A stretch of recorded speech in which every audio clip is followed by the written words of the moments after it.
Hello बच्चों, मैं हूँ एसएन राय सर, फिजिक्स वाले। अब हम लोग चलते हैं रिवाइज करने। रिफ्रैक्शन, दो डिफरेंट रिफ्रैक्टिव इंडेक्स मीडिया को सेपरेट करने वाली एक बाउंड्री है, प्लेन है इस समय।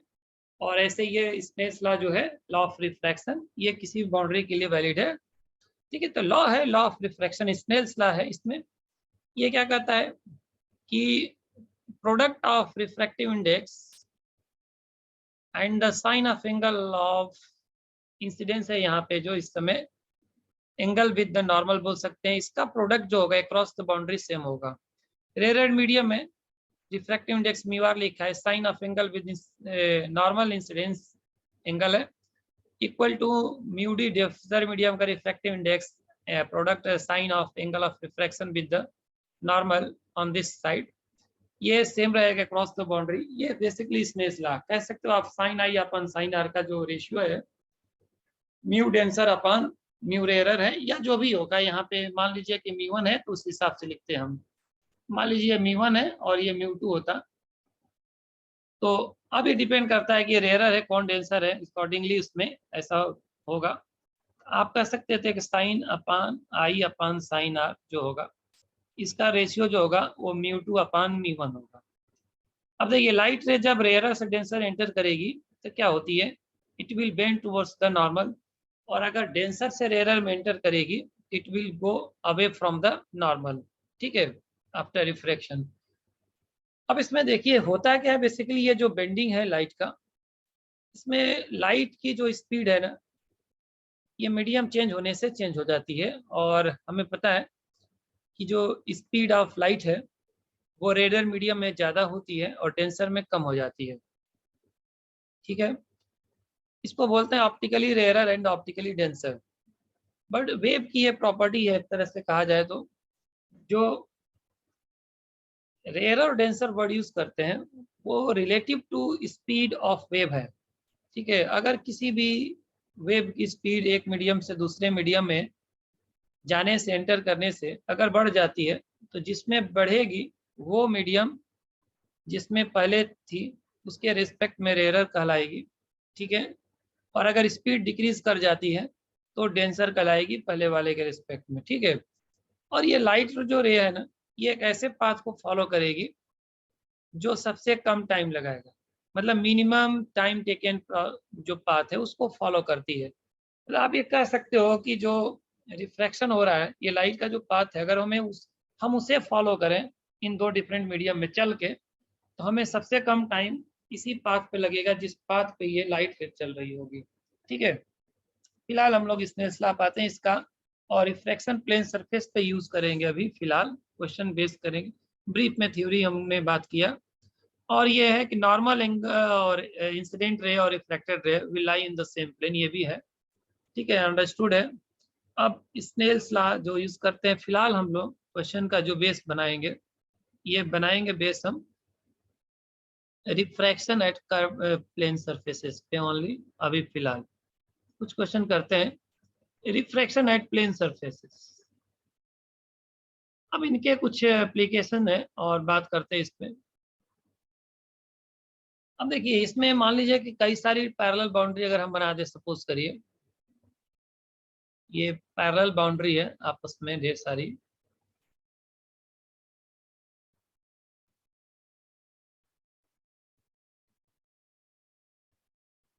ये पैरेलल बाउंड्री में देखिए क्या होगा, बेसिकली बाउंड्री पैरेलल होने का मतलब अलग अलग रिफ्रैक्टिव इंडेक्स सेपरेटेड है। ये मान लीजिए कि यहाँ पे रिफ्रैक्टिव इंडेक्स सपोज करिए ये म्यू1 है, ये म्यू2 है, ये म्यू3 है, और इस साइड में ये म्यू4 है।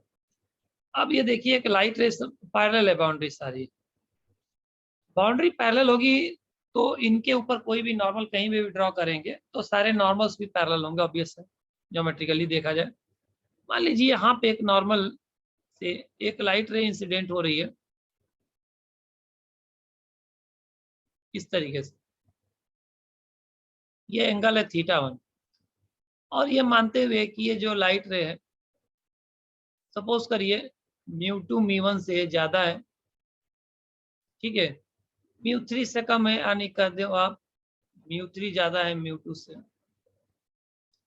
और μ4 है कम μ3 से, μ3 से कम है, जो भी है ऐसे रिलेटिवली बनाते जा रहे हैं। अब देखिए अगर μ2 ज्यादा है तो ये रे बेंड हो जाएगी किधर की तरफ, ये रे बेंड हो जाएगी ये आपका टुवर्ड्स द नॉर्मल, ठीक है, ये नॉर्मल की तरफ बेंड होगी। और इस तरीके से दिखाएं थोड़ा सा क्लियरिटी रहे, ये इसका एक्चुअल पाथ है। और ये लाइट रे जो होगी ये μ2 डेंसर मीडियम एंटर कर रही है, यहाँ पे ये बेंड करते हुए दिखा रहे हैं। अब यहाँ पे ये देखिए यहाँ μ3 में गई, तो ये लाइट रे जो यहाँ पे है नॉर्मल, देखिए μ3 μ2 से ज्यादा है तो और बेंड हो जाएगी नॉर्मल की तरफ, और बेंड कर दिया नॉर्मल की तरफ।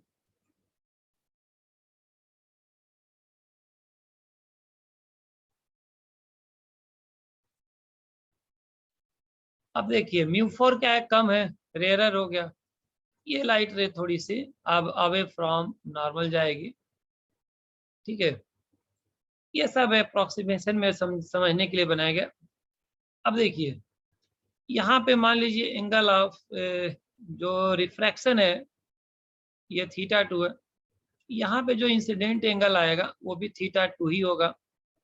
यहाँ पे जो रिफ्रैक्शन एंगल आया θ3 है, यहाँ पे एंगल ऑफ इंसिडेंस θ3 होगा, फाइनली निकलेगी θ4। देखिए एक एक बाउंड्री पे ये अगर हम स्नेल्स लॉ अप्लाई करते जाएंगे तो μ1 का साइन θ1 का प्रोडक्ट सेम होगा, μ2 साइन ऑफ θ2 का प्रोडक्ट। अब देखिए इस बाउंड्री पर जाएंगे तो चूंकि नॉर्मल भी पैरेलल है इसलिए θ2 इंसिडेंट एंगल बनेगा, तो ये प्रोडक्ट वही रहेगा इस साइड में। और फिर आगे μ3 और साइन θ3 का प्रोडक्ट होगा, और फिर ये इस साइड के लिए रहेगा। और फिर यहाँ पे रिफ्लेक्शन साइड जो फाइनली इमर्ज हो रही है वो μ4 और साइन θ4 होगा। अब देखिए पैरेलल बाउंड्रीज है तो म्यू और sine of angle with the normal का प्रोडक्ट सेम करते हुए जा रहे हैं across the boundary, because of the parallel boundaries the normal parallel है सारे आपस में। अब मान लीजिए कहीं क्वेश्चन में लिखा हुआ है, सपोज करिए इफ μ1 एंड μ4 ये सेम है, ये देखिए ध्यान से ये जो लास्ट और फर्स्ट लास्ट प्रोडक्ट है ये सेम, सब सारे सेम है। तो μ1 अगर हम μ4 को सेम कर देंगे ऑब्वियसली साइन θ1 और साइन θ4 भी सेम हो जाएगा। इसका मतलब θ1 θ4 सेम हो जाएगा, चूंकि नॉर्मल सेम है इसलिए ये लाइट रे और ये लाइट रे पैरेलली हो जाएंगी, बट लेटरली शिफ्ट हो जाएंगे। लेटरल शिफ्ट मतलब ये एक्चुअल डायरेक्शन ये था, ये शिफ्टिंग हो जाएगी, खिसक जाएगी नीचे की ओर। ऐसे क्वेश्चन बनाया जाता है इस तरीके से पैरेलल बाउंड्रीज में। स्नेल्स लॉ का बहुत जबरदस्त यूज है। अब देखिए क्वेश्चन पे आते हैं और क्वेश्चन में मेंशन करते हैं हम लोग, और छोटा सा एक क्वेश्चन बात करें अगर, तो देखिए इसमें बाउंड्री बना रहे हैं कुछ, ये एक बाउंड्री है,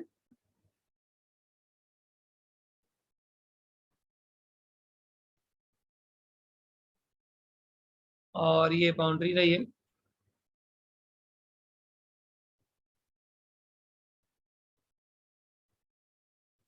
ये सब बाउंड्रीज पैरेलल है, ठीक है, ये बाउंड्री सब पैरेलल है जैसा कि हमने अभी बोला। अब देखिए एक लाइट रे यहाँ पे इंसिडेंट हो रही है, ये लाइट रे इंसिडेंट हुई है ऐसे, ये एंगल ऑफ इंसिडेंस आई है, और ये ग्लास है और ये वाटर है और बाहर में एयर है, और ये लाइट रे ग्लास से वाटर जा रही है ऑब्वियसली, तो डेंसर से रेयर जाएगी तो थोड़ी सी अपने रास्ते से भटकते हुए अवे फ्रॉम नॉर्मल चलेगी ऐसे, और लाइट रे यहाँ पहुँचते ही ये हो जा रही है आपका पैरेलल तो दिस बाउंड्री निकल रही है इससे। ये क्वेश्चन में गिवन है। फाइनली ये ऐसे हो रही है। अब इसमें ये देखिए वाटर का रिफ्रैक्टिव इंडेक्स 4/3 गिवन है। अब इसमें क्वेश्चन में पूछा है what is the refractive index of this glass mu G. अब देखिए हमें क्या है म्यूजी निकालना है, तो ये इस पर स्नेसला लगाते हैं दूसरे बीच इस तरफ पे। तो म्यूजी और sine of angle of incidence 4/3 और साइन ये यहाँ पे जो एंगल ऑफ रिफ्रैक्शन आ रहा था ये तो देखिए चूंकि बाउंड्री पैरेलल है और ये फाइनल इमर्जेंट जो लाइट रे रिफ्रैक्शन एंगल 90 डिग्री है, तो यहाँ से जो लाइट रे चली वाटर साइड से साइन आर का प्रोडक्ट ऑब्वियसली फास्ट वाले फाइनल वाले में यहाँ पे 1 हो गया और साइन 90 डिग्री हो गया। अब देखिए इस पेयर से नहीं निकलेगा क्योंकि स्मॉल आर नहीं पता है, इस और इस पेयर से निकलेगा तो म्यू जी सीधे निकल गया 1/sin i। Obviously option depend करता है और कोई आंसर नहीं होगा, ये आंसर होगा रिफ्लेक्शन का। अब इसमें मेजर जो कॉन्सेप्ट्स यूज होते हैं इसके एप्लीकेशन पे अगर चले थोड़ा सा, तो एक कॉन्सेप्ट आता है क्रिटिकल एंगल का। आई थिंक इसमें ऑलमोस्ट सबको आइडिया रहता है कि क्रिटिकल एंगल क्या है।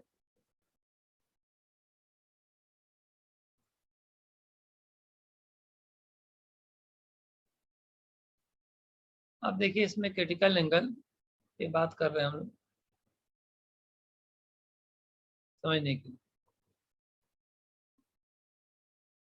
देखिए क्रिटिकल एंगल डिफाइन कैसे करते हैं, पहली बात तो बेसिक डेफिनेशन बहुत क्लियर होना चाहिए। ये एक डेंसर मीडियम है कोई और इस साइड रेयर है। The light ray must travel from denser to rare medium. Must मतलब बहुत जरूरी है, ऐसे डेफिनेशन में अगर बोला जाए तो पता चल जाएगा। देखिए ये क्रिटिकल एंगल का जो कॉन्सेप्ट है इस पर बहुत ज्यादा बेस्ड क्वेश्चन बनते हैं। कहता है कि it is the angle of incidence in the denser medium for which angle of reflection becomes 90 degree. बस कुछ नहीं, इसमें लगा दीजिए R90 हो गया। इसको बोलते हैं grazing emergence. Grazing emergent ray जो होती है ग्रेज करती हुए छूती हुई बाउंड्री को निकलेगी। तो कह रहा है कि इसमें इसलिए आप लगा दो ना म्यू डी और साइन ऑफ क्रिटिकल एंगल जो आप डिफाइन कर रहे हो उसके लिए रेयरर मीडियम का रिफ्रैक्टिव इंडेक्स साइन 90 डिग्री हो गया, ये 1 हो जाएगा। तो साइन ऑफ क्रिटिकल एंगल आप कह सकते हो रेयरर और डेंसर मीडियम का रिफ्रैक्टिव इंडेक्स का ये रेशियो है। ठीक है, आप ऐसे कर सकते हो इसे। अब देखिए अगर एक फैक्टर इंट्रोड्यूस कर दे ये mu is equal to it is the refractive index of denser and rarer का रेशियो है, मतलब ये हमेशा 1 से ज्यादा ही होगा। ठीक है म्यू, तो आप कह सकते हो कि साइन ऑफ क्रिटिकल एंगल ये जो होगा 1/म्यू है। ठीक है, आप ऐसे भी लिख सकते हो और अगर चाहो तो राइट एंगल ट्रायंगल फॉर्म करके आपको ज्योमेट्री का यूज करके ये अगर क्रिटिकल एंगल है तो परपेंडिकुलर अपॉन हाइपोटेन्यूज होता है साइन, ये बेस लेंथ पे जो आएगा वो म्यू स्क्वायर -1 होगा। इसलिए आप ऐसे भी लिख सकते हो tan theta C perpendicular upon base होता है। आप ये फॉर्मूले को आप याद कर सकते हो और ये फ्रूटफुल होगा फ्यूचर में। ठीक है, जितने मैक्सिमम नंबर ऑफ फॉर्मूले याद है फॉर्मेट याद है वो ज़्यादा बेनिफिशियल होता है शॉर्ट में क्वेश्चंस को सॉल्व करने के लिए। अब देखिए जो क्रिटिकल एंगल है एक कॉचीज रिलेशन होता है, कॉचीज फॉर्मूला है, ये बस अपने इंफॉर्मेशन पर्पस है refractive index A plus B by lambda square. बस यहाँ ये शो करता है कि जिसका वेवलेंथ ज्यादा होगा करस्पॉन्डिंग रिफ्रैक्टिव इंडेक्स कम होगा। अब यहाँ पे देखिए रिफ्रैक्टिव इंडेक्स कम होगा तो साइन ऑफ क्रिटिकल एंगल ज्यादा होगा, उसका क्रिटिकल एंगल ज्यादा होगा। ठीक है, मतलब म्यू जिसका कम होगा क्रिटिकल एंगल ज्यादा होगा। ठीक है, म्यू किसका कम होगा, जिसका लेमडा ज्यादा होगा। तो अगर ऐसे देखा जाए तो लेमडा बढ़ने से अकॉर्डिंगली अगर देखा साइन थीटा सी जो बढ़ेगा यानी क्रिटिकल एंगल बढ़ेगा। ठीक है, तो इसका यूज किया जा सकता है। नीट में इसका भरपूर यूज हुआ है 2015 बढ़िया क्वेश्चन था, आईटी का आया हुआ जो क्वेश्चन ऑब्जेक्टिव था, रिपीटेड था। अब देखिए एक इसमें थ्योरी का कॉन्सेप्ट होता है बहुत ब्रीफ में, जबकि हम लोग बात कर रहे हैं, तो एक इसमें होता है फिनोमेना टोटल इंटरनल रिफ्लेक्शन का। इसमें क्या है मैटर, इसमें यह बोला गया है, TIR बोलते हैं इसको, total internal reflection, 100% reflection possible है यहाँ पे। ठीक है, ये कहा कि अगर मान लिया रेयर मीडियम है या डेंसर मीडियम है, तो लाइट रे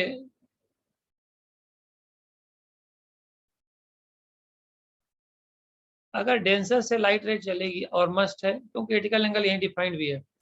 अगर एंगल ऑफ इंसिडेंस अगर ये है आई, डेंसर मीडियम है, अगर क्रिटिकल से ज्यादा है, लाइट रे is totally reflected back in the same medium, इसको बोलते हैं TIR हो जाना। ठीक, ऑब्वियसली जो एंगल ऑफ यहाँ पे इंसिडेंस जो भी आपका आई था, थीटा था, वो यही होगा angle of reflection, law of reflection follow हो रहा होगा। The condition है for your TIR to take place, angle of incidence in denser medium must be greater than the critical angle for that pair of medium. ये क्या है, angle of incidence in denser medium. ठीक है, ये आ गया यहाँ पे। इसका भी बहुत ज्यादा यूज है क्वेश्चंस वगैरह में, हम लोग देखते हैं और अच्छे क्वेश्चंस इसमें बनते हैं। और एक क्वेश्चन के बारे में बात करते हैं हम लोग। एक ये आया हुआ क्वेश्चन, ये पुराना AIPMT का है क्वेश्चन। ऐसे क्वेश्चन के रिपीटेशन के चांसेस बनते हैं। क्वेश्चंस ब्रीफ कर देते हैं। देखिए ये सेपरेशन है मीडियम, और यहाँ पे एक लाइट रे है डेंसर मीडियम से चलती है। ठीक है, अगर डेंसर से चलती है, रेयर में जाएगी तो अवे फ्रॉम नॉर्मल जाती है, हम लोग बेसिक जानते हैं। अब देखिए ये एक लाइट रे है जो डेंसर से ट्रेवल करके आ रही है, स्ट्राइक करती है रेयर मीडियम के बाउंड्री पे, एंगल इंसिडेंस है ये दिया हुआ है। तो मतलब ये है, जो अगर हम इधर से लाइट रे ट्रेवल कराएंगे तो ये डेंसर कर दिए, ये रेयर कर दिए, तो लाइट रे इधर से ट्रेवल करके आ रही है।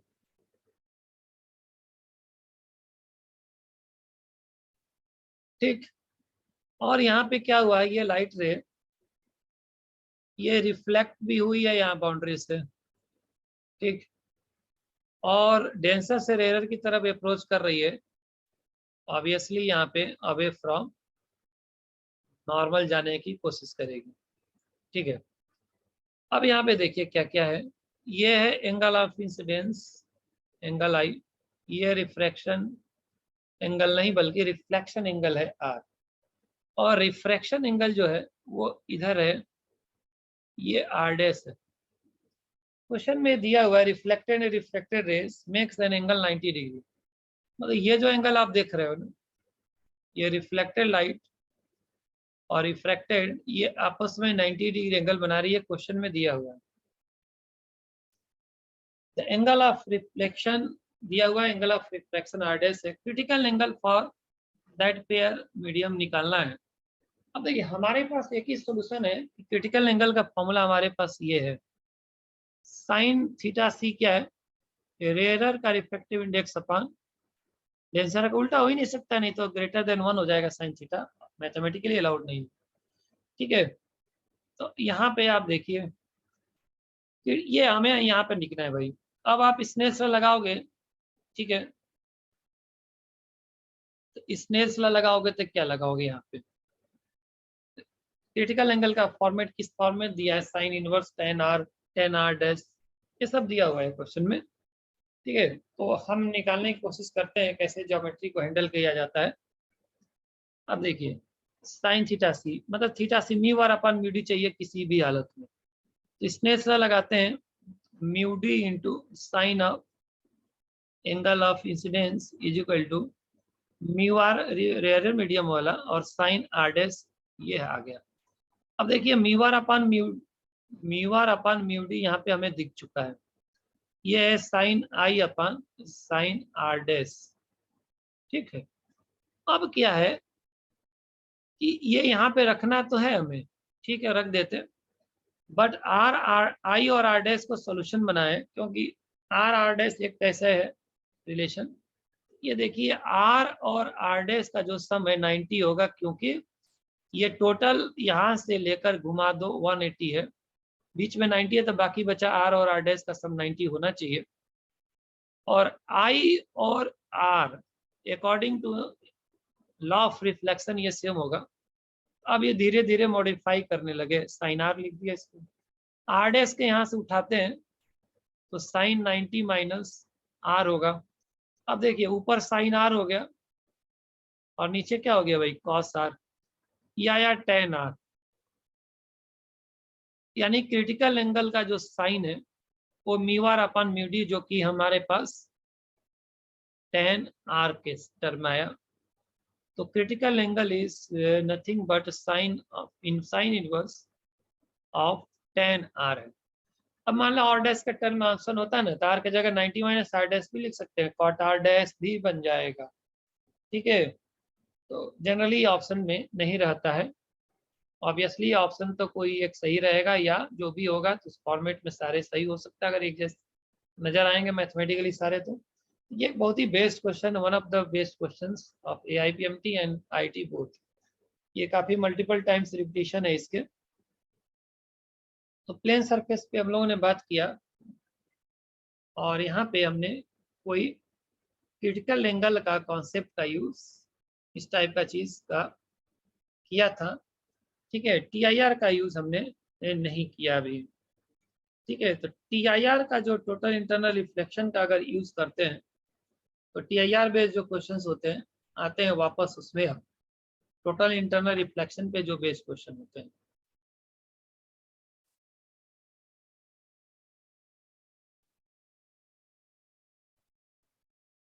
अब देखिए इसमें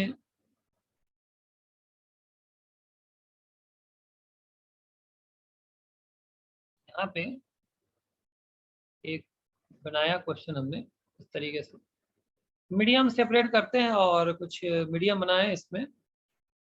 देखिए ये एक प्लेन बाउंड्री है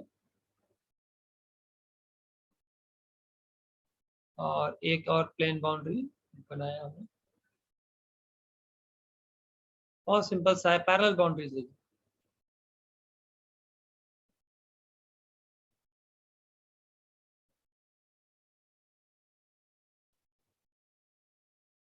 यहाँ पे रिफ्रैक्टिव इंडेक्स जो दिया है,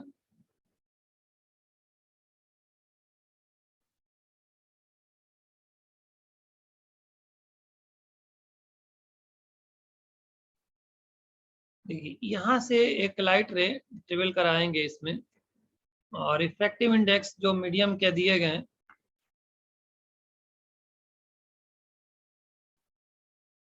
यहाँ पे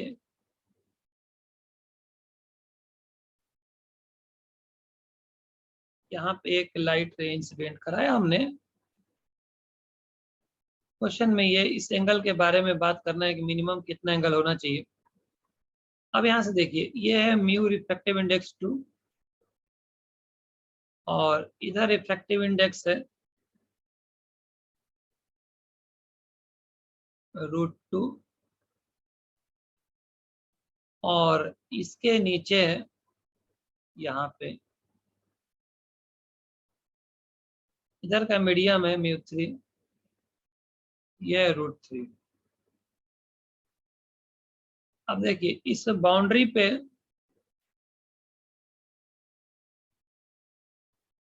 और इस बाउंड्री पे AB और CD पे दोनों पे TIR हो सकता है, तो कितना ये मिनिमम एंगल ऑफ इंसिडेंस होना चाहिए, एकदम क्रिटिकल कंडीशन में आएगा, so that TIR can take place for TIR to take place at both AB boundary और CBD में। अब होता क्या देखिए, ये डेंसर 2 से रेडर √2 गया, तो ये थीटा C जो है AB के लिए साइन इनवर्स मतलब साइन थीटा सी लिखते हैं, रेयरर अपॉन डेंसर, मतलब साइन इनवर्स में 1/√2 की वैल्यू दैट इज ये 45 डिग्री एंगल आएगा। और sine theta C for C D surface sine inverse rarer √3/2, ये एंगल आता है आपका 60 डिग्री। ठीक है, अब देखिए अगर ये 45 पे करेंगे तो जस्ट ग्रेस करते हुए निकलेगी। ठीक है, और मान ली 45 थोड़ा ज्यादा करते हैं, यहाँ TIR हो जाएगा, इस पर आएगा तो angle of incidence parallel boundary होने की वजह से यहाँ पे भी वही होगा। तो 60 से अगर कम पड़ेगा, ज्यादा नहीं होगा तो TIR यहाँ क्यों होगा? इसका मतलब कम से कम कितना आंसर देना चाहिए? 60 डिग्री, मतलब स्लाइटली ग्रेटर देन 60 डिग्री बोलते हो तो ज्यादा बेस्ट सूटेबल होगा आंसर। ठीक है, बट क्रिटिकल कंडीशन में यही आंसर होगा। ये सब TIR फिनोमेना पे बेस्ड कुछ क्वेश्चंस थे। टोटल इंटरनल रिफ्लेक्शन, इनके बहुत सारे एप्लीकेशंस होते हैं और बहुत सारे बेस्ट ऑफ बेस्ट क्वेश्चंस बनते हैं इसमें।